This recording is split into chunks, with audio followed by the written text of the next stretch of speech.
ကျုပ်ကတော့လေဒဲတို့မေးပြီးတော့ဒဲတို့ဖြေရတာပဲကျုပ်ကသဘောကျတာအချစ်ရဲ့နှလုံးရဲ့သုံးလုံးရဲ့အဲ့ဒါကိုနားထောင်တာဤတယ်တော့ရှင်းရှင်းပဲပြောလိုက်ပါကိုရင်ဖွေးလွှတ်နင့်ကငါချစ်တယ်နင်ငါ့ကိုချစ်လားဒါဆိုပြီးဘောကိုရင်ဒီမှာကျုပ်ကအတန်သွင်းရမှာလားအတွဲချောင်း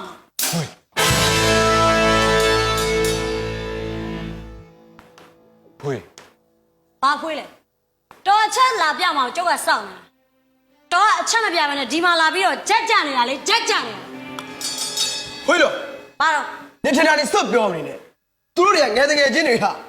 ဘာတကယ်ချင်းလဲဘင်းလားတကယ်ချင်းကျုပ်ပြန်လာလို့ဝင်းတာလုံးစို့သွားတာလားဟင်